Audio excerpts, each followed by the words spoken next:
Senhoras e senhores, boa tarde. Para começar os trabalhos da parte da tarde do nosso seminário, teremos a apresentação de 2 vídeos com experiências que as escolas irão nos apresentar.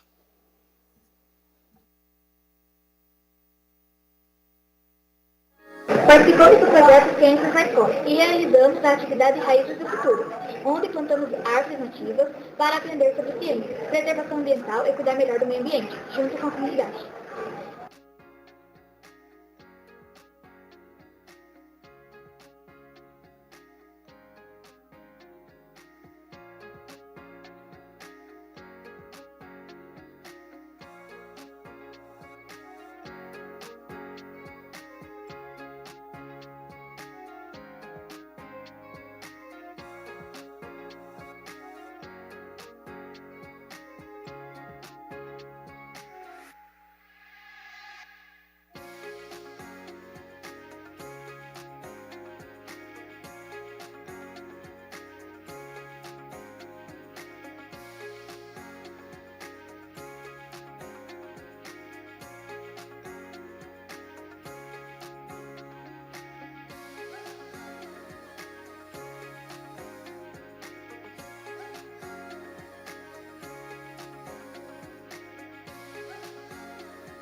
Olá, meu nome é Ana Amélia Barbosa Bardim, sou professora pesquisadora da Rede Municipal de Paulo Lopes, em Santa Catarina.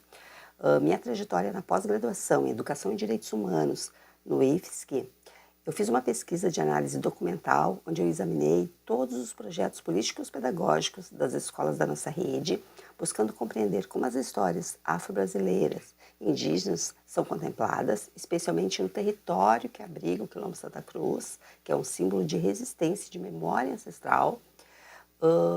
Os resultados revelaram um cenário de epistemicídio. A maioria dos PPPs não incorpora de forma consistente a Lei 10.639 e a 11.645, silenciando esses saberes, apagando identidades e essa diversidade que compõe o município.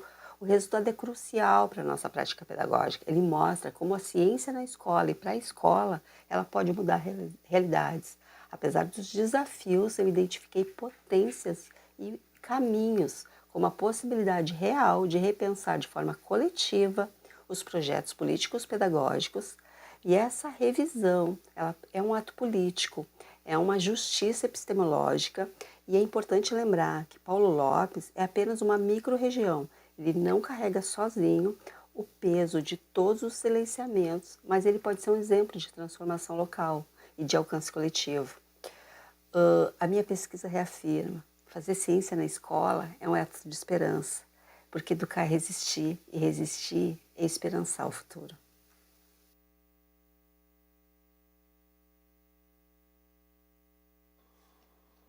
Dando início aos trabalhos, então, da tarde, convidamos para mediar a mesa redonda com o tema Desafios e Perspectivas para uma Educação Democrática e Sociocientificamente Referenciada, o professor Dr. Lorival José Martins Filho, por favor.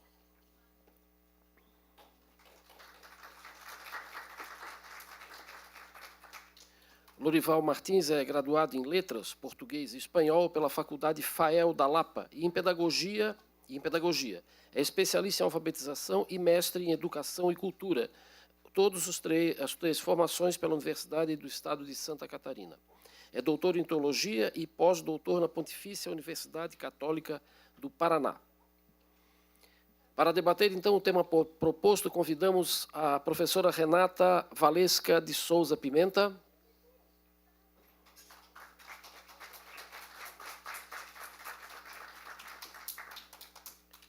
Convidamos também a professora Filomena Lúcia Gosler Rodrigues da Silva.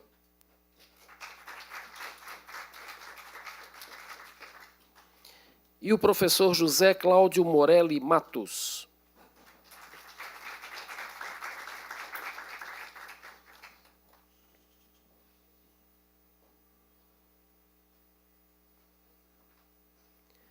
Com a palavra, então, para mediar esta mesa, o professor Lorival José Martins Filho.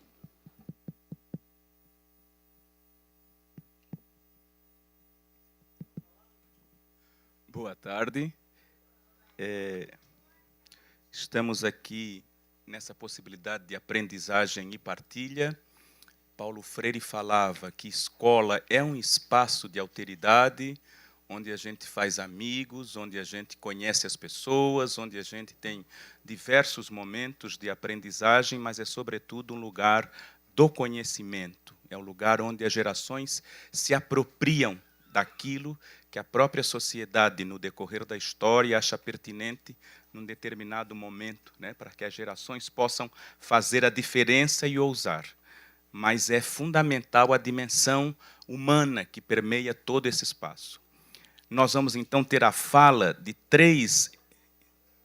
duas educadoras e um educador aí, que tem toda uma trajetória científica no ensino, na pesquisa, na extensão. E, para ganharmos tempo, então, eu vou ler partes do currículo de cada um. Depois, cada um deles terá 20 minutos de apresentação. Nós vamos começar com a professora Renata, depois a professora Filomena e depois o professor José Cláudio. Então, para conhecermos um pouco os nossos educadores de hoje à tarde, a professora Renata Valesca de Souza Pimenta é doutora e realizou também o seu estágio pós-doutoral em educação, possui graduação e especialização em mestrado em História e atua como docente na educação básica, técnica e tecnológica, no Instituto Federal de Santa Catarina, no campus de Garopaba, além de todo o trabalho de pesquisa e extensão que desenvolve na própria instituição. A professora Filomena, ela é graduada em Pedagogia pela Universidade do Oeste de Santa Catarina, é mestre em Educação pela mesma instituição, doutor em Educação pela Universidade Federal de Santa Catarina e tem estágio pós-doutoral pela Universidade Federal do Paraná. Atualmente é professora nos cursos de licenciatura e no mestrado em Educação do IFC, além de coordenadora adjunta do Programa de Pós-Graduação em Educação do IFC e toda a trajetória no ensino, pesquisa e extensão, com destaque para a AMPED. O professor José Cláudio Morelli Matos, nosso colega da Faculdade de Educação e do Programa de Pós-Graduação em Gestão da Informação, é graduado e mestre em Filosofia pela Universidade Federal de Santa Catarina, doutor em Filosofia pela Universidade de São Paulo, em 2004, e, continuando seus estudos, fez em 2021 o doutorado em Ciência da Informação pela UFSC. É professor da UDESC, atuando no Departamento de Biblioteconomia e no Programa de Pós-Graduação em Gestão da Informação. Então, são 3 pessoas autorizadas a debater conosco nesta tarde, e passamos, então, a palavra à professora Renata Valesca para a condução dos trabalhos. Então, gostaria de cumprimentar, então, a todos e a todas que estão conosco aqui essa tarde. Então, acho que já fui devidamente apresentada, sou professora no Instituto Federal de Santa Catarina. Gostaria só de trazer uma informação.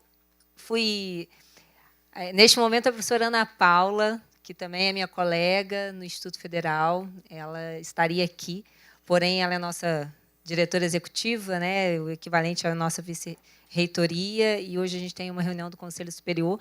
Então, ela me pediu para estar aqui no lugar dela, uma vez que temos uma longa data aí de trabalhos juntas. E o que eu propus em trazer aqui para vocês hoje é tentar, junto com os meus colegas de mesa, conversar um pouquinho, e eu intitulei da seguinte maneira a minha fala: Fazer ciência para ampliar o mundo, decolonialidade e iniciação científica nos institutos federais.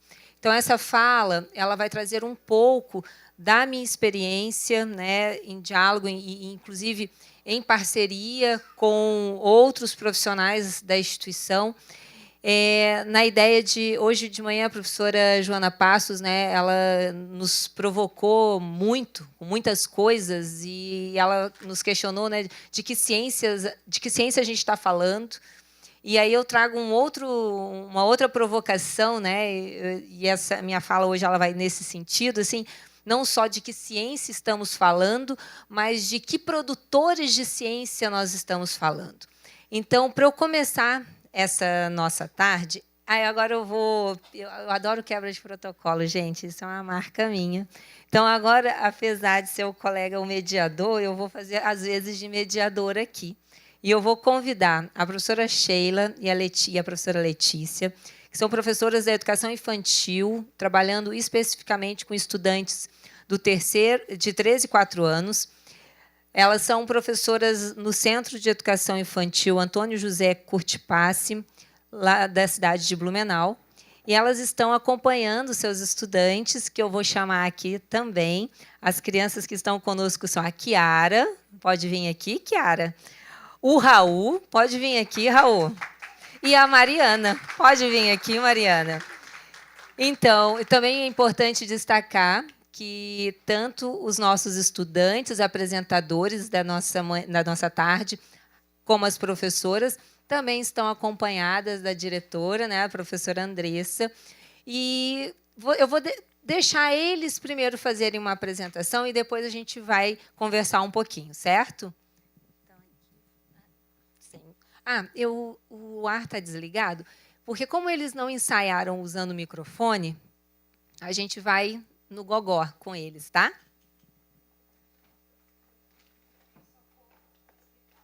Então, por favor, você, Andressa. Bem, a gente, na nossa unidade, eu sou lotada lá e sou diretora lá há 7 anos. A gente vem com uma parceria de trabalho com o Instituto Federal de Santa Catarina, com a doutora Ana, há 4 anos. A gente vem fazendo formações continuadas de qualidade com ela, né? E aí, dentro dessas formações, a gente trabalha a pedagogia de projetos. E que chega muito claro para as crianças. São as crianças que ganham com essas formações que são realizadas na nossa unidade. As horas das atividades da nossa unidade sempre estão linkadas com tarefas que a gente vem cumprindo junto com a doutora Ana, e aí para que seja o real e a teoria se trabalhe junto para que a gente consiga trazer isso que a gente vai mostrar para vocês hoje, das nossas crianças. Vamos lá, galerinha.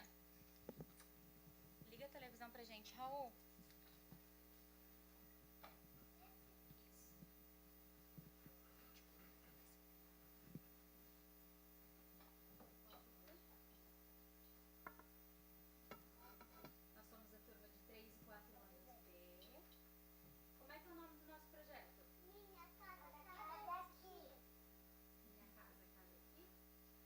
Como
queria? Alimento. Cortina. O que você trouxe, Raul? Uma cortina. O que é que você trouxe? Pra que a gente queria essa cortina? Para tampar as mochilas. Para tampar as mochilas. Na sala de estar da casa de vocês tem cortina pendurada, tem mochila pendurada na parede? Não, né? Na nossa também não podia ter, né? Aí a gente resolveu esconder as mochilas com as cortinas.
pergunta muito importante, né, gente?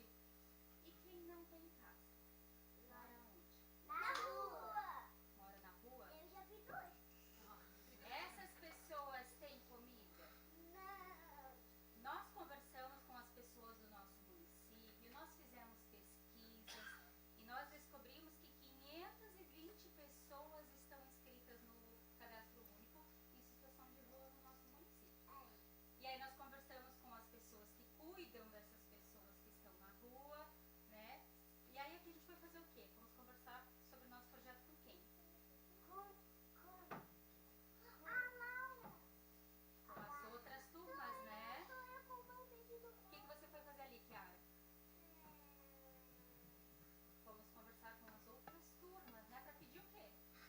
O que nós pedimos? O que nós pedimos? Qual? Arroz, feijão, macarrão, leite pó. Olha só, você eu contei Madame Nós Mônica. fizemos a arrecadação de alimentos Olha, eu contei Madame Mônica, meu desenho. e nós entregamos para a instituição Família Feliz, que veio recolher lá na nossa unidade. Tá? Nosso projeto ainda não terminou. Nós ainda vamos continuar arrecadando. Porque existem...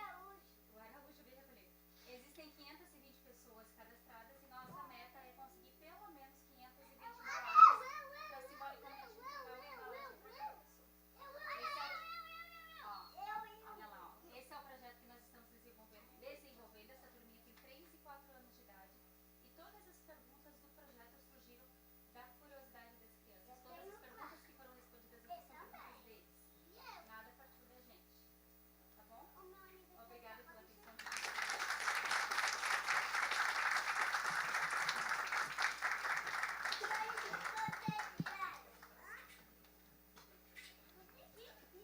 Agradecemos. Merecia uma mesa só, né, com as crianças para nós termos tempo, né, de ouvi-las, dada a riqueza, mas nós vamos passar para a professora Filomena, depois a professora Renata pode fazer ponderações, né, ao debate. Então, agora a professora Filomena está com a palavra por 20 minutos. Então, boa tarde a todos e a todas, colegas professores, colegas gestores públicos, meus colegas aqui de mesa. É um prazer estar aqui. Então, que ótimo. Agradeço, então, voltando, né? Quero assistir também. Eu agradeço, então, o convite feito pela comissão organizadora do 3º Seminário Escola e Lugar de Ciência, de estar participando desta, juntamente com os meus 2 colegas, né, e a coordenação do professor Marival, desta mesa tão importante para discutirmos a temática da educação democrática e sociocientificamente referenciada. E fiz em forma de texto, que vai orientar a minha fala, para que eu fique dentro dos 20 minutos, conforme o Marival aí nos orientou que ficássemos, né? Então, eu inicio as minhas considerações nesta mesa, dizendo da importância de nós falarmos sobre os desafios e perspectivas para uma educação democrática e sociocientificamente referenciada neste 3º Seminário Escola é Lugar de Ciência.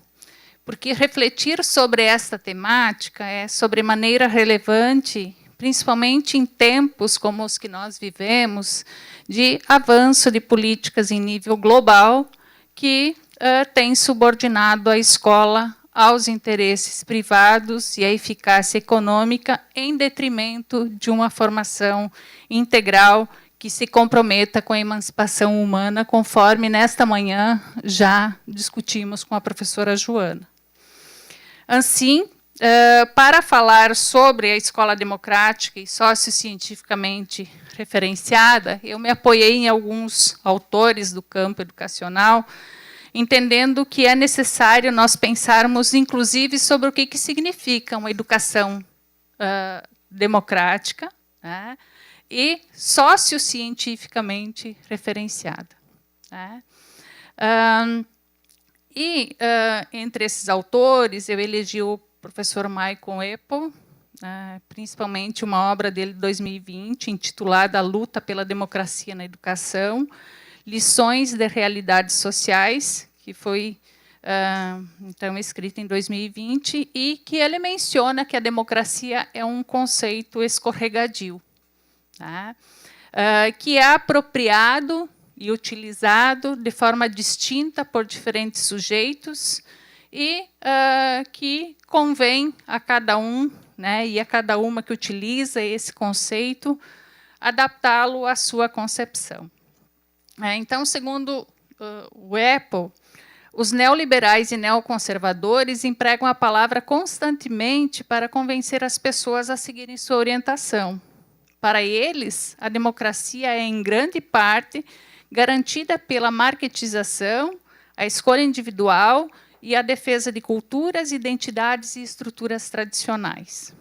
Para os progressistas, a democracia também é uma palavra-chave e significa compromissos com visões plenamente participativas, densas, ligadas à igualdade estrutural e a uma política de emancipação.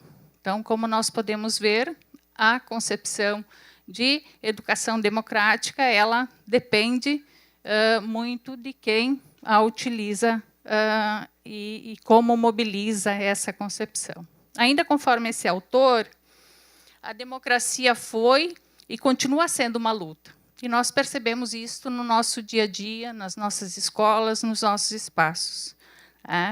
A democracia, ela tem uma história longa e valiosa, e uma história que compreende inúmeros movimentos de transformar as instituições educacionais de modo que seus meios e fins respondam às vivas necessidades e aspirações dessa experiência contínua de criar cidadãos críticos e informados.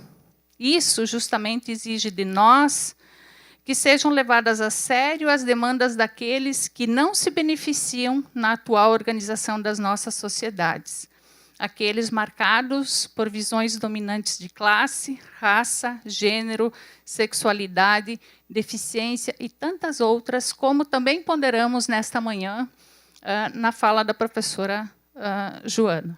Né? Então, é nesse sentido que, quando nós falamos numa educação democrática, sociocientificamente referenciada, é que nós precisamos nos amparar e compreender que uma educação democrática, nessa perspectiva, deve atender ao interesse de todos aqueles que estão na escola, e não somente de frações de classe que têm acesso às melhores escolas nos diferentes níveis de ensino.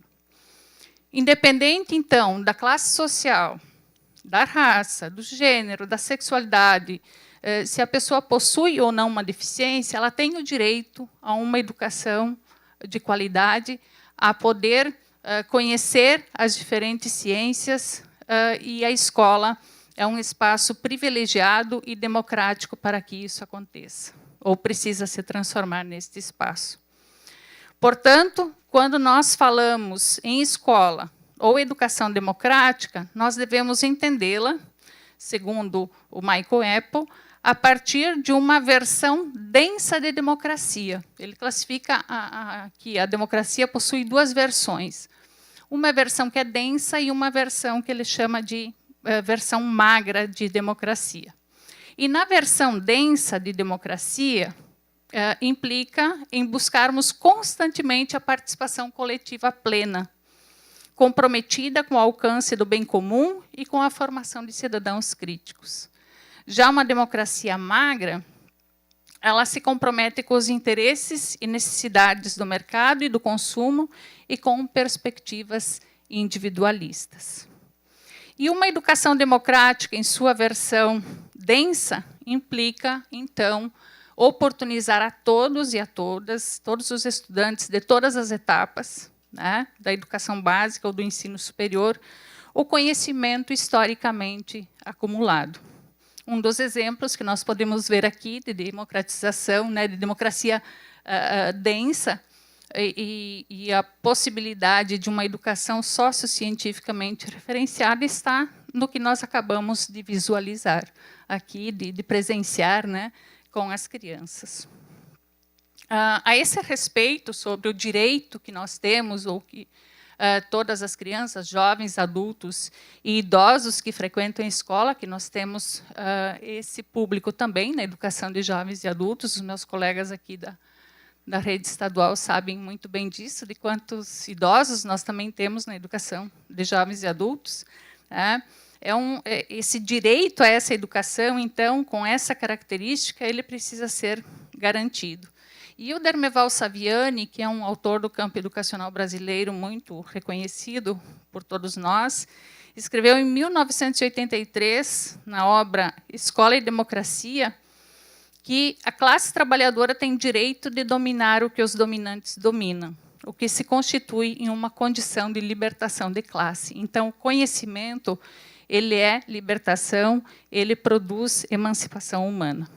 Então, isso significa que a escola não pode sonegar o direito ao acesso ao conhecimento por parte de todos os públicos que a frequentam.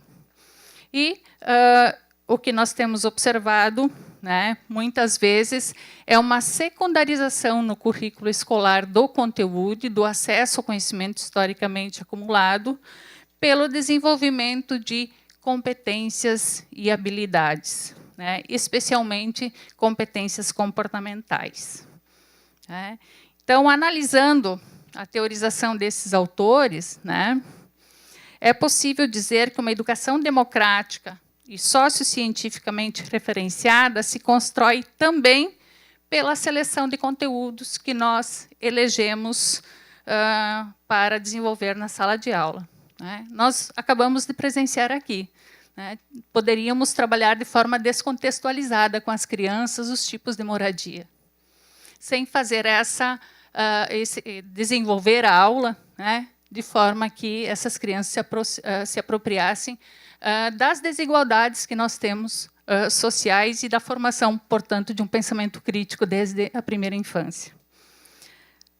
E dominar o conhecimento científico produzido pela humanidade e mobilizá-lo em nosso dia a dia é central para a conformação de um projeto societário, servindo de mecanismo, portanto, tanto para quem defende a conservação da sociedade que nós temos, quanto para aqueles que querem transformá-la. Né? A professora Joana, nesta manhã, nos provocou dizendo que qual ciência e para quem?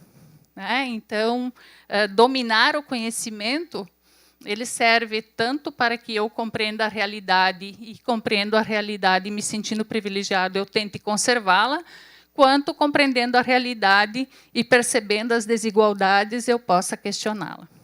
Né? Então, por isso, o conteúdo e o currículo escolar, ele também vem se construindo historicamente um campo de disputas, assim como é a democracia e assim como é a própria ciência. De acordo, então, com o nosso autor aqui, o meu autor de referência, né, para discutir a questão de currículo, o conteúdo escolar desempenha um importante papel na maneira como a democracia é efetivamente vivida nas escolas, na definição de qual visão de democracia é ali difundida e na formação, por vezes, de movimentos de base que, em oposição à visão dominante, se colocam. Aí, também haverá compromissos e derrotas, segundo o autor, mas também verdadeiras vitórias. Pois, historicamente, o conteúdo curricular tem sido importante tanto para manter o nevoeiro epistemológico, quanto para criar uma arena de mobilizações e ganhos bem-sucedidos. Então, a disputa pela concepção de formação humana, ela é histórica, e tem no currículo escolar um dos seus grandes alicerces.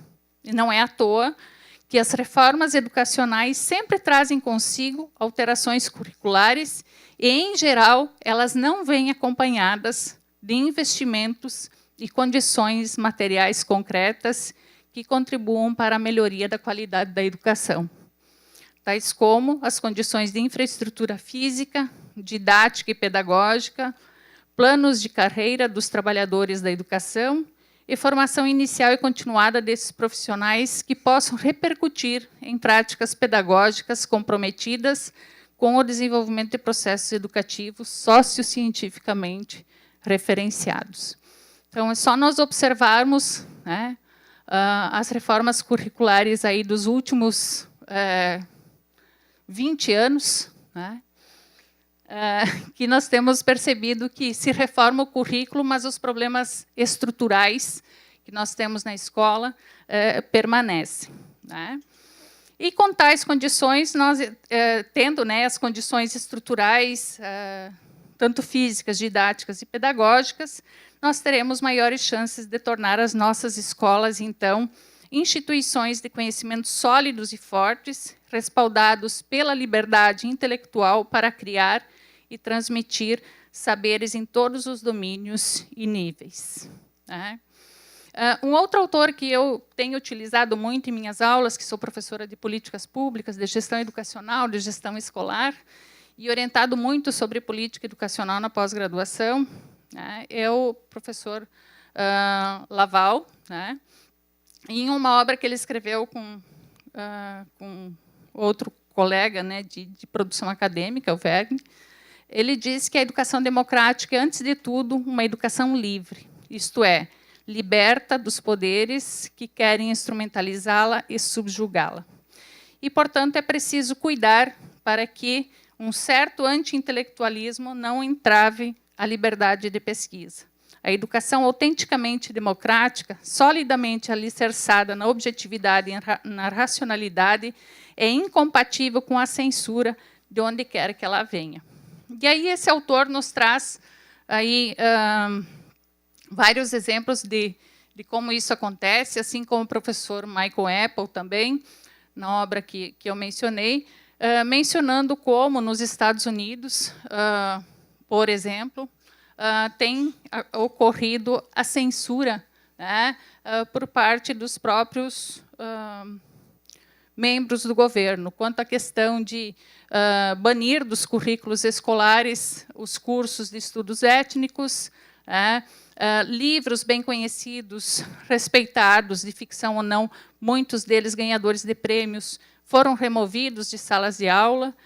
No Texas, também, ele coloca que houve pressão sobre a Comissão de Manuais de Ensino Público e da própria comissão para que fossem aprovados livros escolares que mencionassem mudanças climáticas como um fato estabelecido, e várias outras questões, né? E para agilizar aqui, nós podemos perceber que, mesmo ele mencionando essas censuras ocorridas nos Estados Unidos, nós percebemos esse movimento aqui no nosso país, em vários estados, tá? Em 2004, nós tivemos aqui no Brasil a criação do movimento Escola Sem Partido, que também precisa ser problematizado quando nós falamos de escolas democráticas e sociocientificamente referenciadas, né? E, de acordo, então, com o Apple, né, todas essas questões elas criam um clima de medo entre os professores que se sentem ameaçados. Esse medo e essa insegurança e esse desânimo, a desesperança dos professores tem sido recorrente. Ouvimos hoje pela manhã, numa das falas, né, a nossa colega do Cinti, não sei se ela está aqui, Giovânia, eu acho que eu anotei, do quanto também os professores estão adoecidos, né, e que todos esses aspectos, então, afetam o desenvolvimento do trabalho docente, comprometido aí com uma educação sociocientificamente referenciada, né?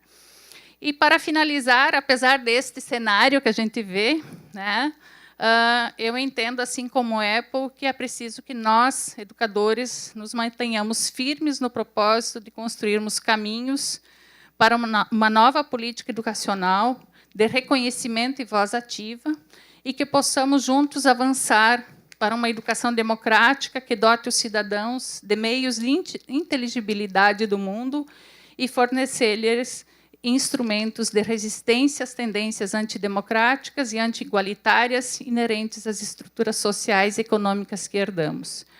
Por fim, eu gostaria de destacar que transformar nossas escolas em lugar de ciência e de todas as ciências, mas também um espaço de vivência da democracia em sua versão mais densa possível, é um grande desafio. Afinal, é na escola que precisamos aprender a vivenciar a capacidade de conviver democraticamente com o outro, conhecer e reconhecer nossos direitos sociais e responsabilidades coletivas. Parece este ser um caminho difícil de se percorrer, mas o difícil não significa impossível. E, como afirma Apple, precisamos ser otimistas, mas não românticos.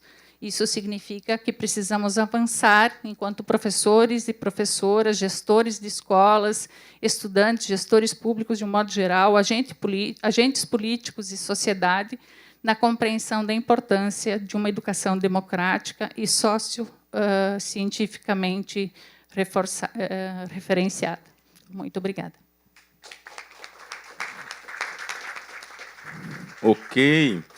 20 minutos é pouco por tanta coisa a ser dita, né? Não é fácil mediar também, mas é o percurso. Com a palavra, então, o professor José Cláudio. 20 minutos, com 5 minutos eu aviso, com 1 minuto para finalizar eu também aviso, tá bom? Muito obrigado, professor Lorival. Boa tarde, pessoal. É muito emocionante estar aqui fazendo essa fala e, se vocês me derem licença, antes de eu me tornar o que eu vim ser, eu queria me apresentar aqui nessa casa como um catarinense, já de muitas gerações, um filho da escola pública, fui aluno do Instituto Estadual de Educação, fui aluno da Universidade Federal de Santa Catarina, hoje em dia sou professor da Universidade do Estado de Santa Catarina. Minhas filhas estudam na escola pública. A minha filha mais nova da rede de Blumenau, aluna do 1º ano do Anita Garibaldi, era aluna do Andréia da Silva até ano passado. E a minha filha mais velha, aluna do Instituto Estadual, desde o ensino fundamental, agora no ensino médio. Então, podem imaginar com que sentimento de orgulho e imbuído da profundidade dessa missão é que eu me dirijo a vocês na tarde de hoje. Eu peço licença para ler o meu texto com a finalidade, compartilhando com a professora Filomena, de não estourar o tempo e também de não me perder no fio do argumento, né? É com profunda convicção do valor da educação e, claro, do valor da ciência, que eu me dirijo aos prezados ouvintes nessa tarde aqui na Assembleia Legislativa de Santa Catarina. A ciência é uma prática, um conjunto de hábitos, uma disciplina mental. A sua estrutura normalmente é resumida em 5 passos. Quem faz ciência faz 5 coisas. Primeiro, a formulação de um problema. Nossos cientistas que se apresentaram minutos atrás mostraram isso muito bem. Segundo, a criação de conjecturas ou hipóteses para a sua solução, para a solução do problema. Terceiro, a seleção. A seleção entre as hipóteses, que a gente faz pela crítica racional e pelo teste experimental baseado em evidências. A quarta, a formulação de uma teoria explicativa e tentativa da sua aplicação no contexto. E o 5º passo, volta para o começo, a formulação de novos problemas derivados. Isso é um resumo do método científico em diversas áreas. Eu acho que vários cientistas de diversas comunidades concordariam em boa parte com o que eu digo aqui, quando digo que tem esses 5 passos na ciência. Com base nesse método, nós podemos afirmar hoje em dia as seguintes coisas. E aí eu faço em caráter de manifesto a declaração de algumas coisas que a gente aprendeu com a ciência. Primeiro, o universo conhecido é imenso e vasto, mas nós temos condições de afirmar que ele teve origem numa enorme explosão há cerca de 14 bilhões de anos atrás. E essa explosão ainda está acontecendo, e as galáxias e mundos se afastando são a prova dessa explosão acontecendo agora mesmo. A Terra é um planeta que orbita em torno de uma estrela, a Terra não é plana, em um ponto periférico de uma galáxia composta de milhões de outros corpos celestes. E esse nosso planeta possui 4 bilhões e meio de idade, sendo que há cerca de 3 bilhões e meio de anos começaram a se formar as primeiras estruturas vivas a partir de moléculas replicadoras complexas. Nós, seres humanos, somos aparentados com todos os outros seres vivos desse planeta, embora os nossos parentes mais próximos sejam os mamíferos e, em especial, os primatas, com quem compartilhamos boa parte da nossa herança genética. E, embora a Terra seja muito antiga, a nossa espécie surgiu há apenas 300 mil anos no continente africano, de onde migrou para os demais continentes. Com a evolução dos artefatos, da linguagem e de formas de coordenação social, a humanidade foi se tornando capaz de agir sobre o mundo natural. Desenvolveu cultura. Um enorme sistema de representações, ideias, conceitos, tornou possível a emergência de algo que nunca havia ocorrido antes nesse planeta: a inteligência. E com a inteligência veio a liberdade. Ora, a superação de formas violentas de convivência social foi tornada possível gradativamente pelo emprego do método da inteligência e pelo exercício da liberdade de pensamento. Há uma forma de vida social que favorece a comunicação, o compartilhamento de ideias e de interesses e o crescimento das capacidades humanas, nós chamamos democracia. Em seu sentido mais profundo, democracia não é tanto o nome de um regime de poder político. É mais que isso o nome de uma qualidade observada em graus variados na vida social. E essa qualidade é medida pelo grau de comunicação e de participação das pessoas nas atividades de interesse comum. Todas as nossas manifestações de vida social, arte, política, esportes, costumes, mitologias, relações econômicas, só são possíveis num contexto de processos naturais que seguem padrões e regularidades. A sociedade não existiria sem a natureza. A cultura não existiria sem a natureza. E esses padrões vêm sendo gradativamente explicados e até controlados por causa dos métodos da ciência. Na medida em que a ciência eleva a qualidade de comunicação e de participação das pessoas na vida pública, ela é um ingrediente fundamental e necessário para a democracia. Para que seja possível passar a nossa herança cultural adiante e permitir o melhoramento e a mudança dessa herança, nós inventamos formas cada vez mais elaboradas de registro, desde os grandes e antigos monumentos de pedra até a computação digital. Para que as novas gerações se apropriem do seu direito a essa herança, foram criadas as escolas e bibliotecas. Escola é o nome da instituição responsável pela renovação da vida social. Biblioteca é o nome da instituição responsável pelo acesso ao conhecimento registrado, visando a sua máxima utilização. E aí, tendo feito esse manifesto inicial, a próxima observação que eu proponho a todos nós se refere ao momento adverso e conflituoso em que esse seminário ocorre. Fazer da escola um lugar de ciência não é fácil. Especialmente quando a escola e a ciência têm inimigos declarados, armados de grandes estruturas de dinheiro e poder, que querem subjugar essas instituições para servirem a interesses políticos, econômicos e ideológicos. Desde anos recentes, viemos observando o crescimento do que podemos chamar de anticiência. Me refiro a um conjunto de estratégias para desacreditar consensos científicos estabelecidos e especialmente para barrar o acesso das pessoas aos conhecimentos, recursos e métodos da investigação científica. militarização das escolas, doutrinação religiosa, desmonte de bibliotecas escolares. São 3 exemplos diferentes, mas bastante evidentes, da anticiência em operação. A ciência é uma das atividades mais bem-sucedidas de toda a história da civilização. E é de surpreender que, em pleno século XXI, assentados sobre tantas e tantas realizações tornadas possíveis apenas pelos métodos da ciência, tenhamos que nos mobilizar em defesa da cientificidade e tenhamos que insistir em que escola é lugar de ciência. Isso não deveria exigir explicação. Mas a gente está aqui tentando dá-la, né? Ou tentando encontrá-la. Para ilustrar o meu ponto, eu pergunto aos prezados ouvintes: quando a escola não é lugar de ciência, a escola é lugar de quê? Quais são as outras forças sociais que se apresentam para ocupar o espaço e o tempo da educação formal?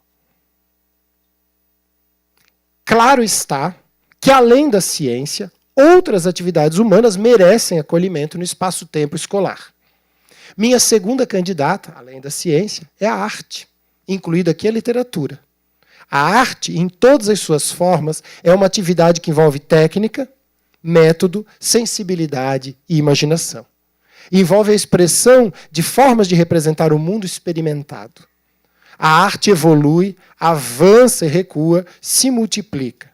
A arte é ou deveria ser um direito de todas as crianças e jovens, de todas as pessoas. O poder público deve assumir a responsabilidade por políticas públicas de acesso à arte, incluindo aqui a literatura e, portanto, a leitura literária. Especialmente para aquelas pessoas e grupos que não têm recebido a devida atenção e que têm sido ocultados e privados desse processo. A arte não é para as elites, é um patrimônio comum a todos nós. Deve ficar claro que eu defendo a mesma coisa da ciência. E aí eu leio o mesmo parágrafo dizendo ciência em vez de arte, né? A ciência evolui, avança e recua e se multiplica. A ciência é ou deveria ser um direito de todas as crianças e jovens e de todas as pessoas. O poder público deve assumir a responsabilidade por políticas públicas de acesso à ciência, incluindo as tecnologias, especialmente para aquelas pessoas e grupos que têm sido mais ocultados e privados desse acesso. A ciência não é para elites, é um patrimônio comum a todos nós. Mas a credibilidade da ciência vem sendo sistematicamente atacada. O resultado de anos e anos de estudos de comunidades inteiras de especialistas estão sendo questionados por pessoas que se esforçam por desqualificar o conhecimento estabelecido pela ciência. E chamamos isso de negacionismo. Desacreditar conhecimentos estabelecidos pelo consenso de especialistas, mediante estratégias de contra-argumentação, visando modificar a percepção do público acerca de tais conhecimentos. O negacionismo enfraquece a percepção pública da ciência para fortalecer interesses econômicos, políticos e ideológicos.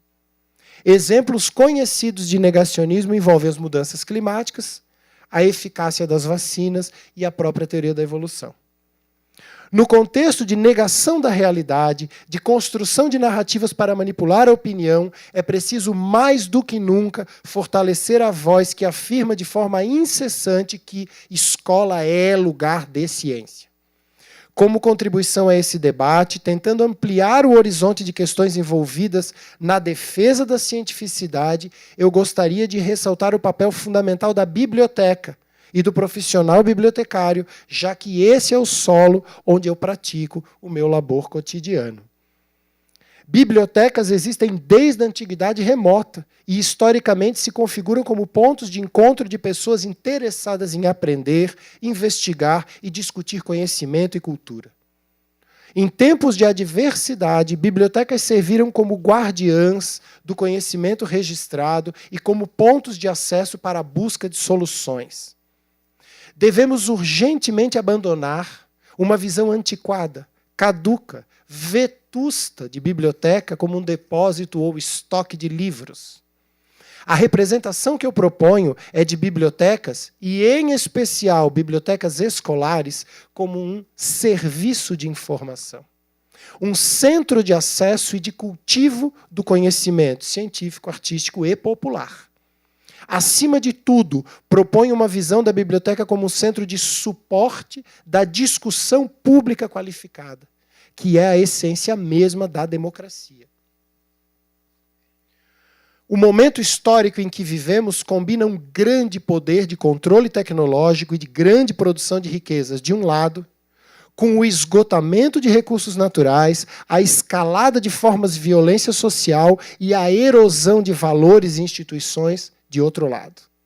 É preciso afirmar claramente e repetir de forma incessante a todos os que pudermos atingir a mensagem de defesa da democracia, da liberdade de pensamento, da equidade na garantia dos direitos humanos fundamentais.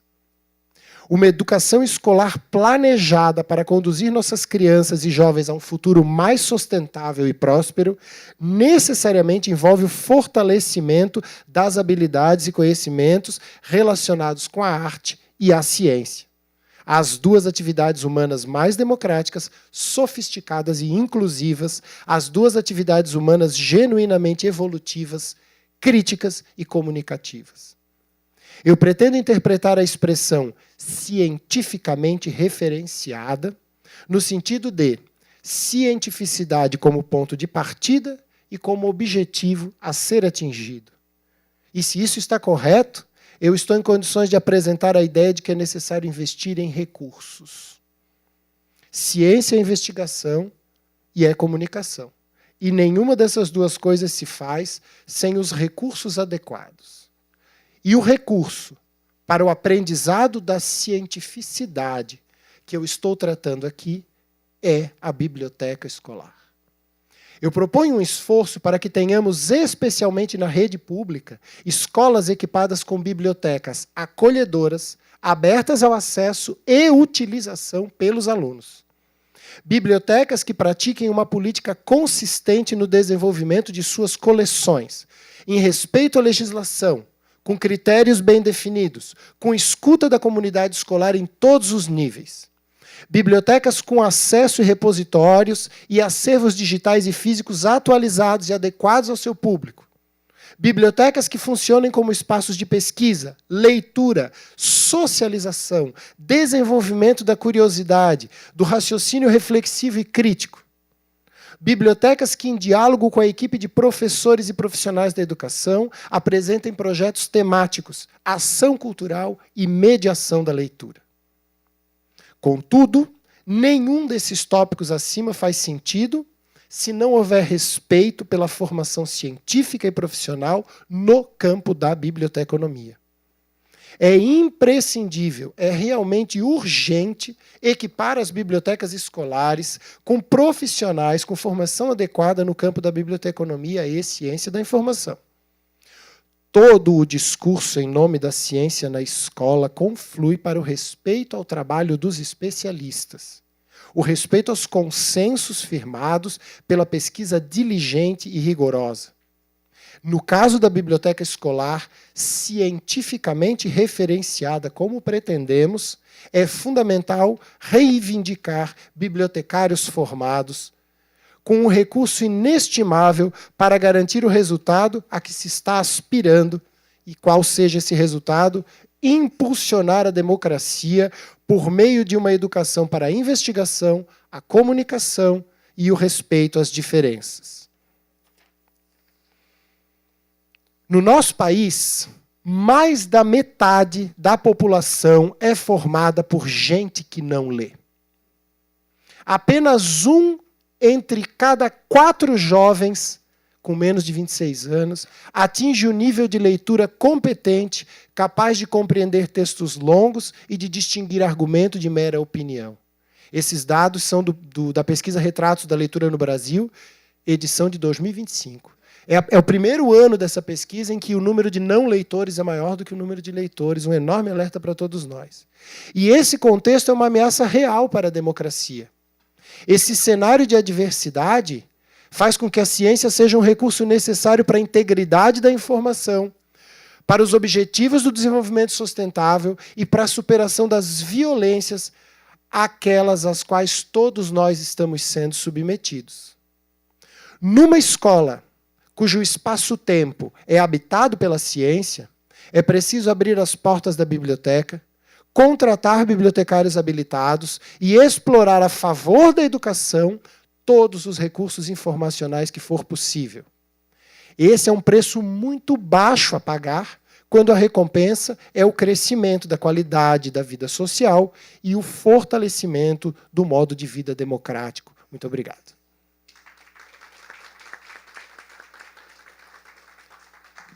Eu queria fazer um último comentário, vai demorar menos de um minuto. Eu usei um chat de inteligência natural para fazer o meu texto. Eu consultei um monte de pessoas, queria agradecer a professora Gisela Stendel, queria agradecer minha colega Daniela Pizarro, queria agradecer ex-alunos e alunas e colegas que estão aí, todas as pessoas com quem eu tive chance de conversar para poder escrever o manifesto, o texto, a fala que eu acabo de fazer. Muito obrigado. Ok, nós temos até as 15h30 para o debate, mas considerando também a presença tão linda das nossas crianças aqui, como Sarmento diziam, né?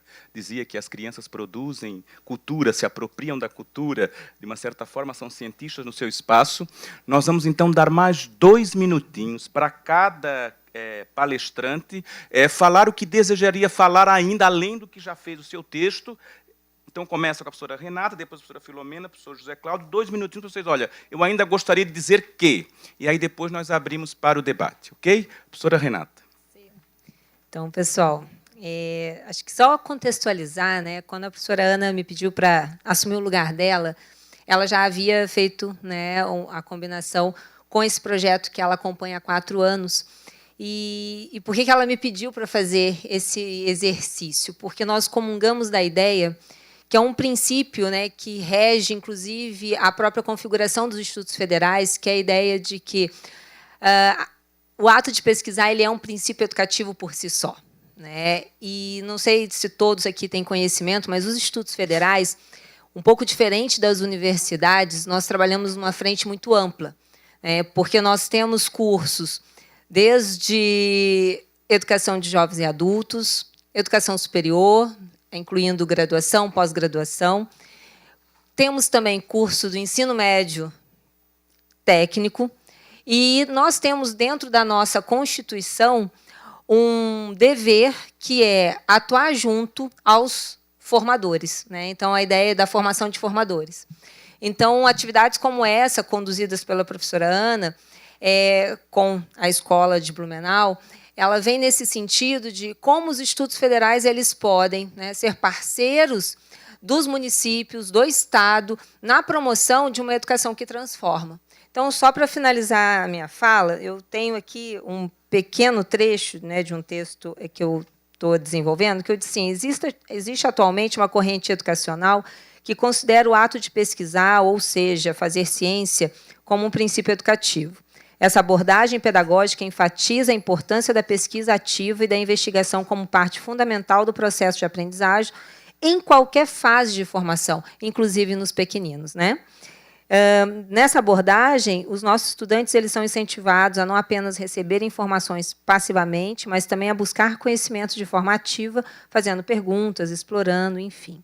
A pesquisa, como princípio educativo, não só coloca o aluno no centro do processo de aprendizagem, algo muito sabido por nós, que deveria ser o nosso foco, mas ele também promove o desenvolvimento de habilidades cognitivas, como pensamento crítico, resolução de problemas, criatividade, como pode ser considerada como uma abordagem então, que rompe com uma concepção secular e colonial de fazer ciência ao colocar estudantes de qualquer etapa formativa como protagonistas no processo de aprendizado. E aqui vai uma crítica, né, a uma lógica da colonialidade que estrutura a nossa concepção, não só, né, de educar, mas também de fazer ciência. Então, seria isso.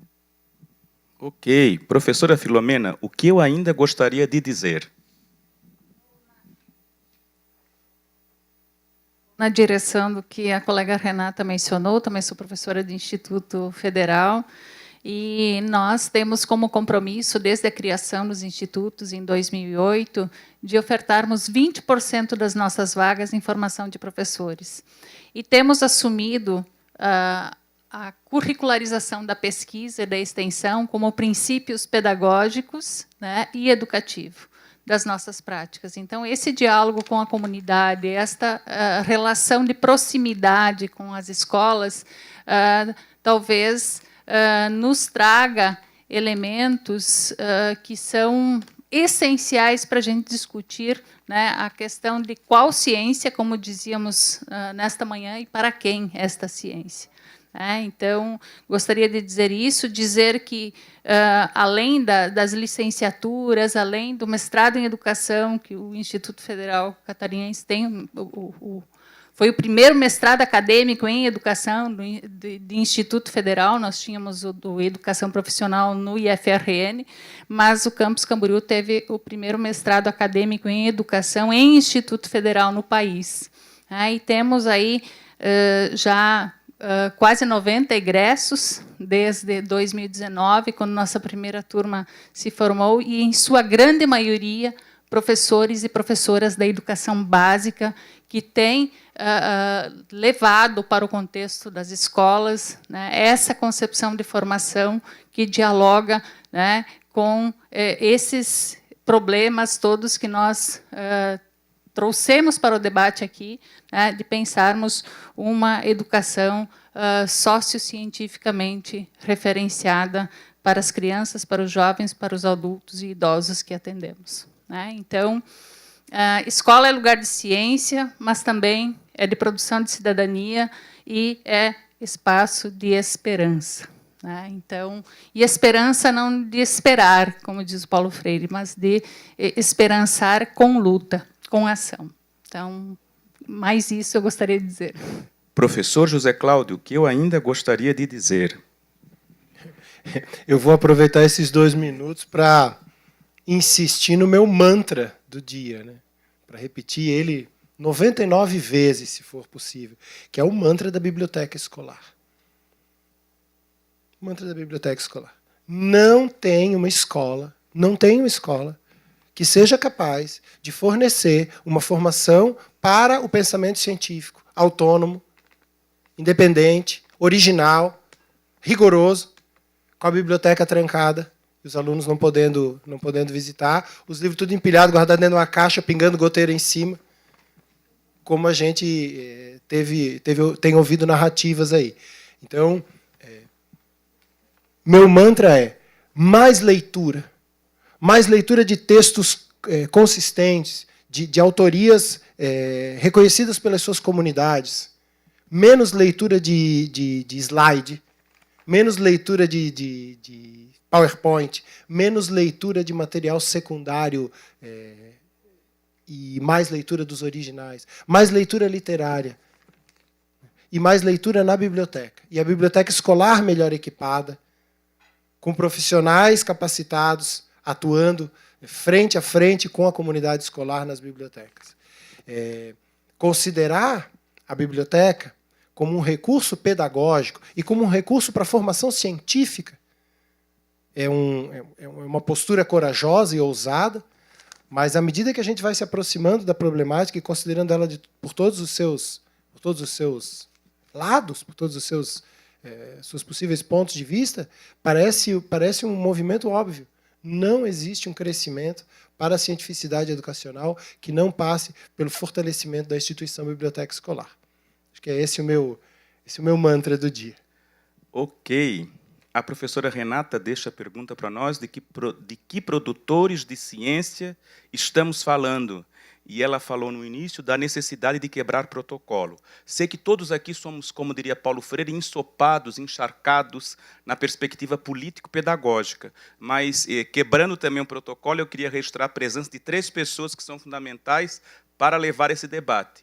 Professora Cláudia Mortari, diretora-geral da Faculdade de Educação, que está conosco aqui e pode mobilizar todo aquele coletivo de educadores, pesquisadores, em prol de uma escola que se mostre democrática, inclusive, científica. Professora Giovana Lunardi Mendes, da Pró-Reitoria de Pesquisa e Pós-Graduação, também das entidades científicas internacionais latino-americanas, né? Esse é um debate que extrapola, e a professora Rosemary, do Fórum Estadual de Educação, e todas as suas entidades que compõem esse fórum para pensar a educação catarinense.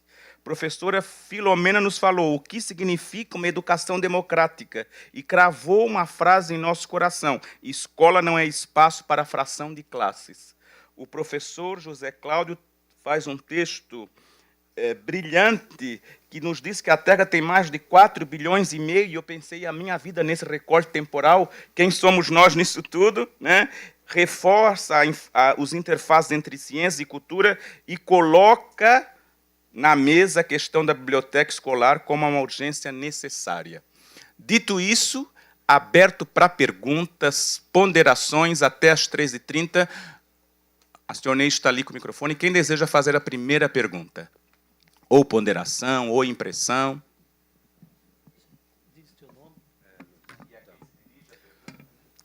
Eu acho que eu vou me dirigir a todos vocês, assim, né? Mais uma ponderação. Meu nome é Luiz, eu sou professor de Sociologia no Estado. E eu sempre tento trabalhar a questão do método científico, né? Apesar da sociologia, assim, né? Nos primeiros anos, assim, é uma tentativa mais deles entender o que é ciência, o método científico, o que a sociologia trabalha, e a partir do segundo ano, terceiro ano, eu procuro, lógico que nem sempre dá, né? E aí eu vou explicar o porquê, mas de fazer a sociologia na prática, né? Pegar alguns elementos assim de estudos sociais e fazer com que eles mesmos pesquisem e tudo mais. Algumas vezes dá certo, outras não. Mas a minha ponderação é no sentido assim, a professora falou dos currículos aqui, né? A gente teve várias alterações, inclusive o novo ensino médio. Então, eu, como professor de sociologia, tive meu currículo, né, minha carga horária reduzida. Uma aula para o primeiro ano, uma aula no segundo ano, uma aula no terceiro ano, então é uma aula por semana. Então, você tem essa dificuldade de trabalhar, né? Isso, então... Assim, para a gente ter uma carga horária de 40 horas, a gente tem que trabalhar, às vezes, com 15, 20 turmas. Então, existe essa dificuldade do professor colocar isso em prática. Então, é nesse sentido que eu faço essa ponderação, né? Principalmente no ensino médio, né? Nós, professores de humanas, aqui. Né? Ok, vamos fazer um bloco de 3 perguntas e abrimos, então, para os palestrantes.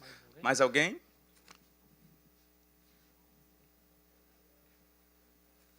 Ok. A professora Rose, do Fórum Estadual. Então, meu nome é Rosemary, sou do Fórum Estadual de Educação, coordenador do Fórum. E professora Filomena, né, na verdade, todos vocês, né, fazem uma grande provocação para a gente, mas a minha provocação também vai para a professora, no sentido, ela falou, eu trabalho com a disciplina de gestão escolar, né, políticas públicas, né, nesse sentido. Hoje de manhã eu falei sobre isso, né? Nós queremos construir uma gestão democrática dentro da escola, mas individualizamos os planejamentos, individualizamos o pensar a escola. No momento em que nós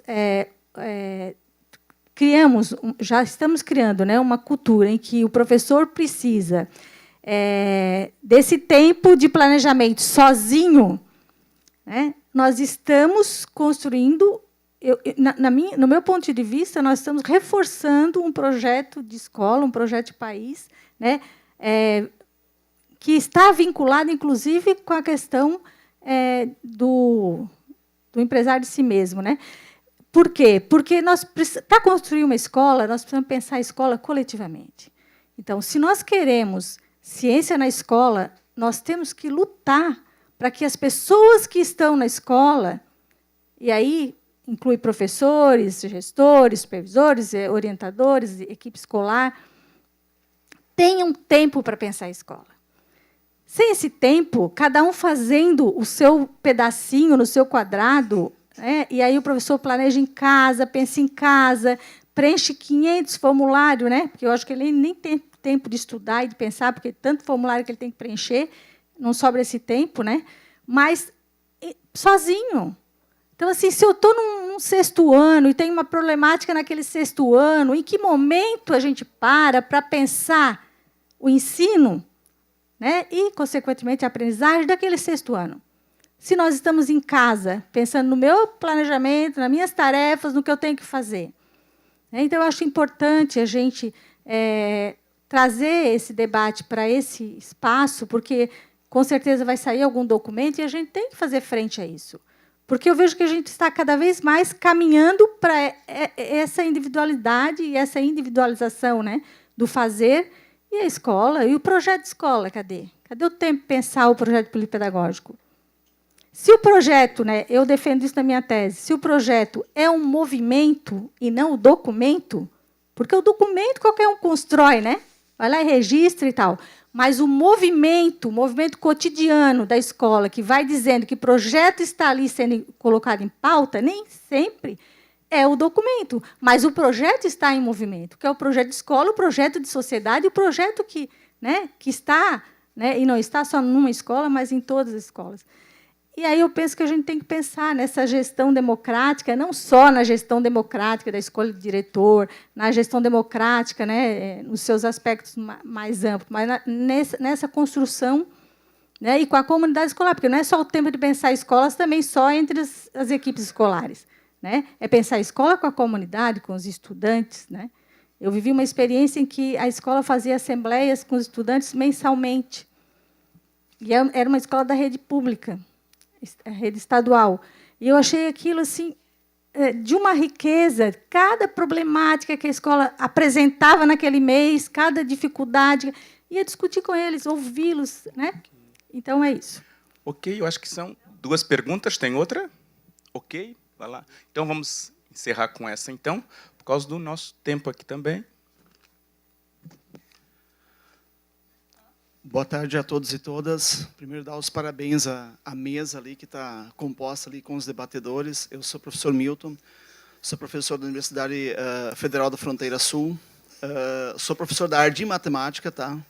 Mas pesquiso mais especificamente hoje sobre a educação digital e midiática, pesquiso mais nessa área e trabalho com Olimpíadas Científicas também, tá? A minha pergunta vai no sentido, o José Cláudio coloca exatamente da questão do espaço da biblioteca, né? Que tem que ter espaço biblioteca. E aí eu vou dizer o seguinte, né? Nós temos correndo o edital do novo PNLD, que fala exatamente da inclusão da educação digital e midiática, desde o ensino fundamental 1. Inclusive, o edital está lançado, né, em 2027, vai estar presente nas escolas a educação digital e midiática.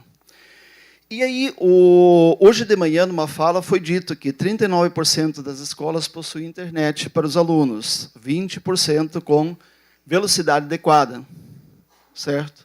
E nós temos a educação digital e midiática batendo na porta. Aí o que acontece? A gente consegue trabalhar a educação digital e midiática de forma plugada e desplugada. Ou seja, o que seria? Seria sem o uso de artefatos tecnológicos e com o uso de artefatos tecnológicos. Isso é possível, a gente pesquisa isso.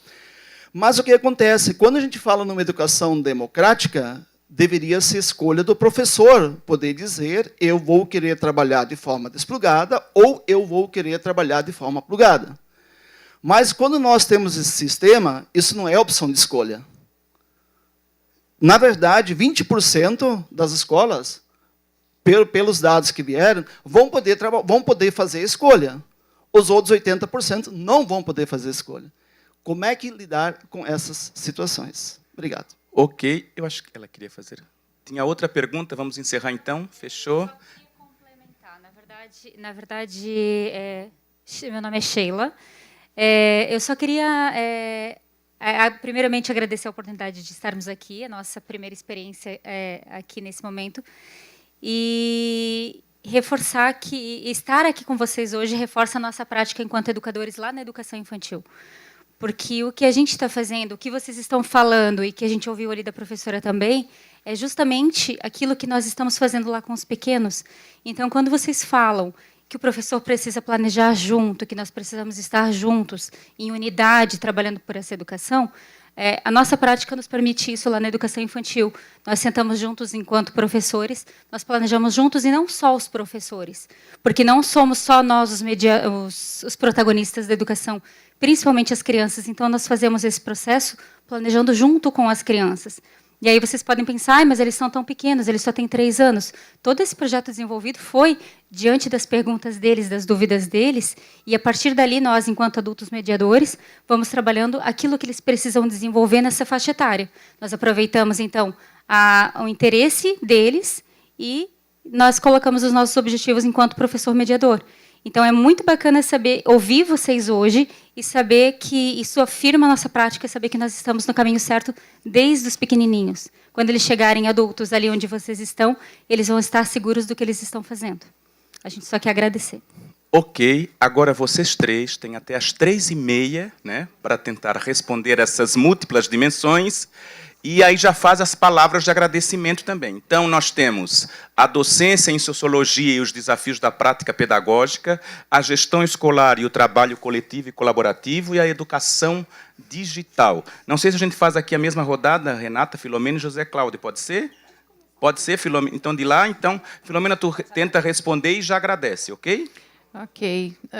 Penso que tanto a questão do Luiz, que é professor de Sociologia, e da Rosemary, nós podemos abordar de forma simultânea, né? Eu penso que o maior problema que nós vivenciamos hoje na educação brasileira, de um modo geral, e daí, quando a gente faz o recorte para Santa Catarina, né, que trazemos aqui como referência, né, das práticas e das próprias perguntas, né? Um dos maiores problemas que nós temos é a composição do nosso quadro de professores, né? Nós temos 65% dos professores do ensino médio da rede estadual contratados como ACTs. E quando você tem um professor que não tem a estabilidade e a segurança para estar numa escola, este é um dos grandes empecilhos de construirmos planejamentos coletivos, de pensar uma escola a longo prazo. Né? E mesmo aqueles que são concursados, nós temos uma política recente, tem uns 10 anos, se não salvo engano, de contratação de professores só por 10 horas semanais como contrato de efetivo. Né? E que todos os anos o professor fica naquela expectativa de que se ele terá 20, 30 ou 40 horas de trabalho. E se é em 1, 2, 3, até 4 escolas, professores trabalhando. Então, não é possível a gente pensar um trabalho coletivo e ter tempo de vivenciar a democracia, de pensar e planejar os nossos projetos, as nossas práticas coletivamente, dentro de uma condição de trabalho que nós temos. Né? E, especialmente após a pandemia, nós tivemos uma intensificação também da forma dos registros, né, das nossas atividades. Né? Vários sistemas. Eu tenho vários alunos que são professores, né, das diferentes redes de ensino, não acontece só na escola pública estadual, mas nas municipais também, de uma intensificação desses registros, né, e de detalhamentos, enfim, que absorvem o tempo de pensar efetivamente, né, as suas aulas, enfim, uma questão que já foi pontuada hoje pela manhã sobre o que nós fizemos com nossas cargas horárias de hora-atividade, né, que nós temos aí dedicado a preencher a burocracia. Né? Então, assim, essa burocratização do trabalho docente, uma intensificação do trabalho docente, a cobrança de resultados, né? Nós temos aí prefeituras, redes estaduais, enfim, fazendo prova para a prova, né? Treinando alunos para as provas, quando a finalidade da educação deveria ser, né, a apropriação do conhecimento e não o desempenho numa prova que, né, é um recorte de um conhecimento selecionado por quem formula uma prova e não realmente aquilo que nós entendemos, né, e podemos entender como o projeto que a escola possui, enfim, e projeto de formação humana que defendemos. Então, eu penso que esses elementos, né, eu sou de um tempo da escola, a minha primeira experiência como professora da rede estadual foi em 1996, professor. E a gente tinha fases no ensino médio, ainda da época das fases, enfim. Depois nós tivemos uma mudança curricular para 2 aulas de cada disciplina, sem uma ter mais ou menos carga horária, né? E a disciplina de sociologia ela perde 50% da sua carga horária, né? Então eu entendo perfeitamente que um professor, quando trabalha 40 horas, né, ele tem muito mais turmas do que, né, 40 horas, 40 aulas dadas, uma aula por semana, são 40 turmas.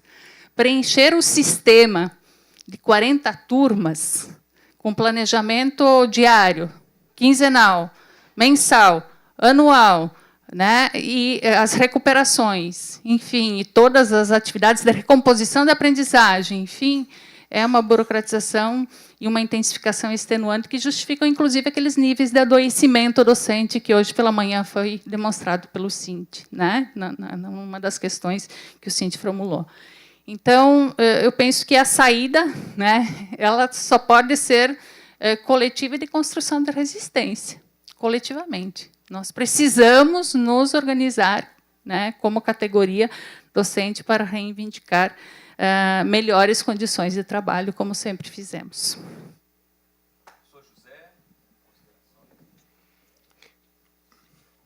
Sabe, professor Luiz, fiquei te ouvindo e pensando nessa coisa das reformas curriculares vão diminuindo a carga horária docente, né?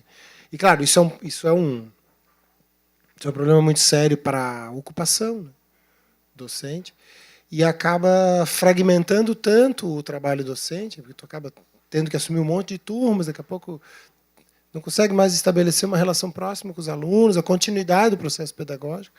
Mas eu pensei em outra coisa que eu queria comentar, que é assim, o desdém manifesto pelas humanidades, por todas as ciências humanas.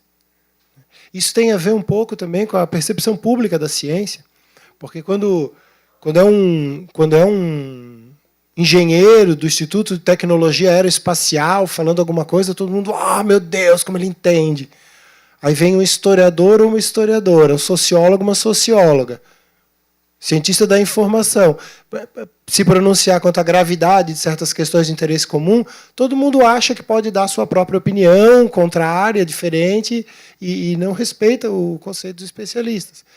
Então, o que eu fiquei mais motivado a refletir com a tua observação, embora a questão da ocupação profissional e da fragmentação da carreira de professor na escola por causa disso seja um problema sério, mas foi essa coisa da desvalorização das ciências e de algumas ciências mais que outras. Porque ninguém em sã consciência concordaria em tirar as ciências naturais do currículo. Ninguém quer tirar hora de química ou hora de física. Mas as pessoas se sentem à vontade para propor tirar a hora da sociologia, da história, da geografia, da filosofia. Eu sou professor de filosofia, senti isso na pele muitas vezes.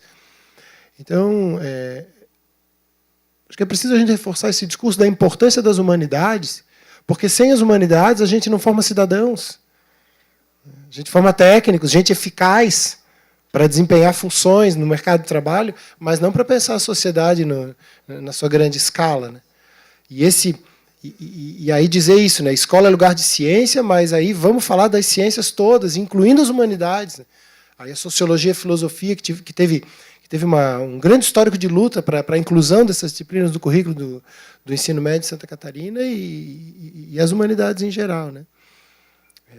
Sobre a tua observação, professora Rose, fiquei pensando, o dia em que a gente conseguir melhorar as condições de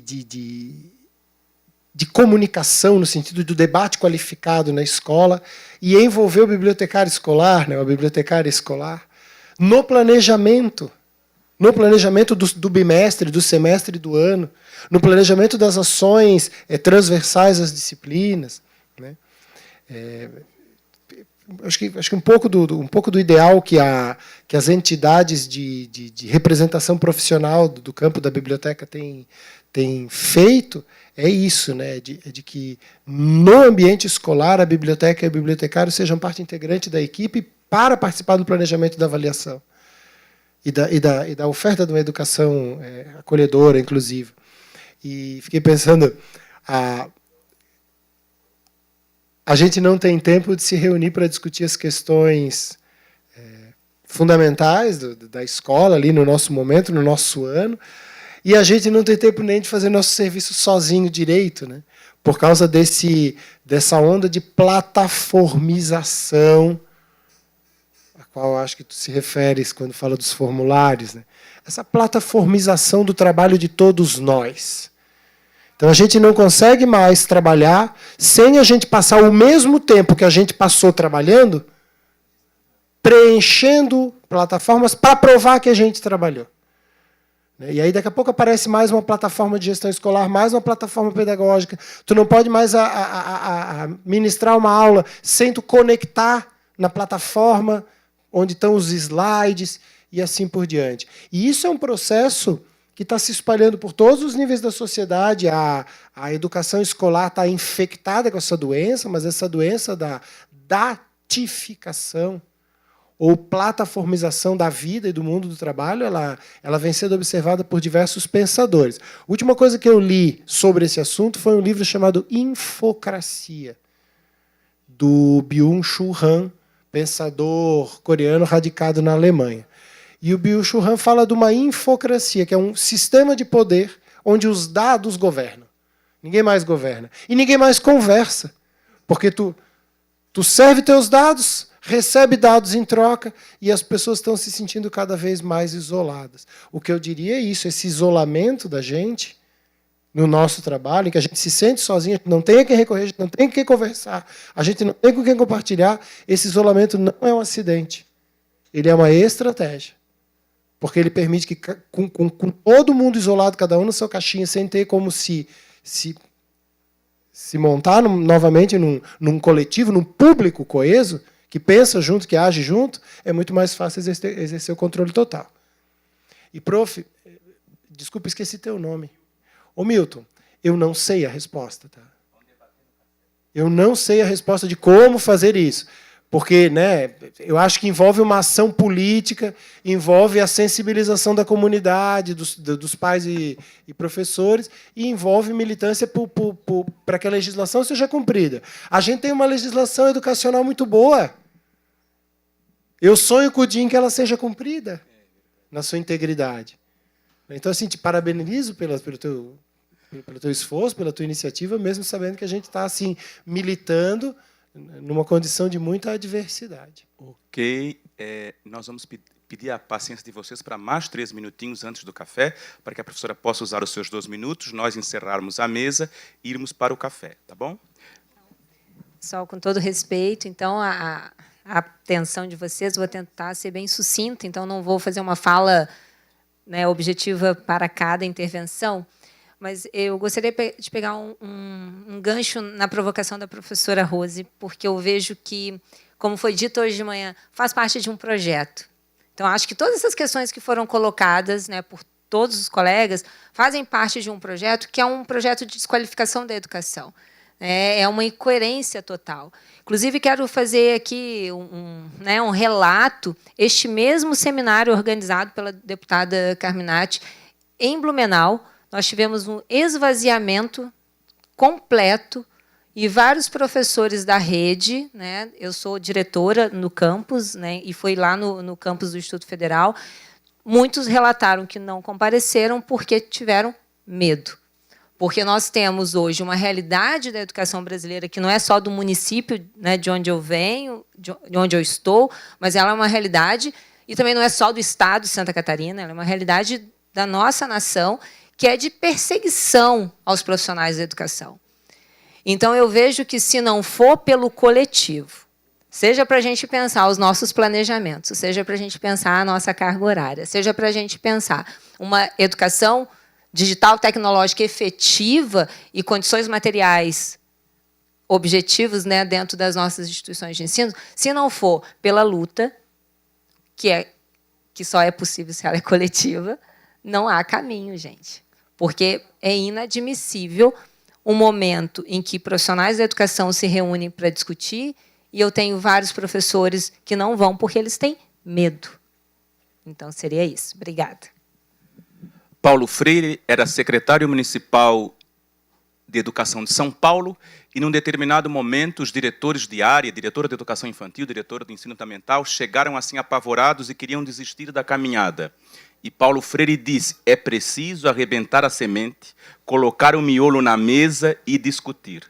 Gratidão à deputada Luciane Carminati, porque é isso que ela faz. Ela arrebenta a semente, coloca o miolo na mesa para a gente discutir, como um seminário como esse que congrega tantas pessoas. Gratidão, Renata, José, Filomena, pelas falas potentes, por trazer aquilo que nos move cada dia, que são as nossas crianças, jovens e adultos e idosos, e vocês que ficaram conosco até este horário. Um abração, devolvemos a palavra ao cerimonial. Obrigado, professor Lorival. Obrigado a todos que participaram dessa mesa, a escola presente. Eu vou convidar a professora Maria Elisa e a professora Gisela para entregar uma lembrança aqui para os nossos palestrantes e para o nosso mediador, para que a gente possa registrar e agradecer a disponibilidade de vocês para esse seminário. Né? E, como disse o professor, uma semente aqui que a gente vai... Isso. Pode ir, por favor. Obrigado pela participação. Eu vou convidá-los a vir aqui à frente para fazer um registro daí.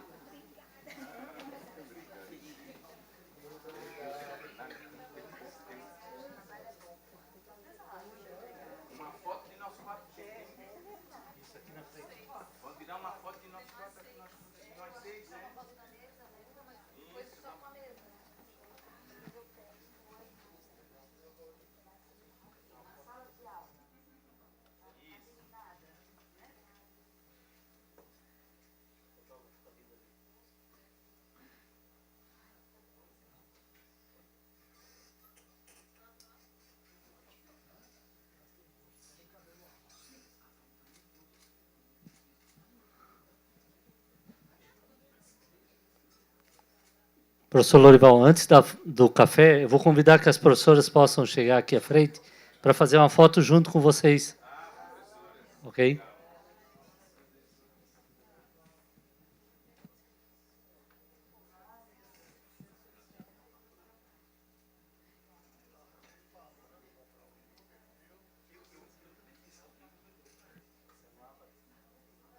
A foto? Vamos lá, professora Gisela, para bater a foto aqui. O pessoal quer tomar um café?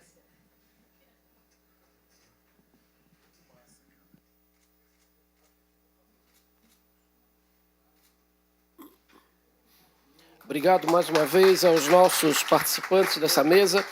Teremos agora o intervalo para o café, retornando às 16 horas. Bom café a todos.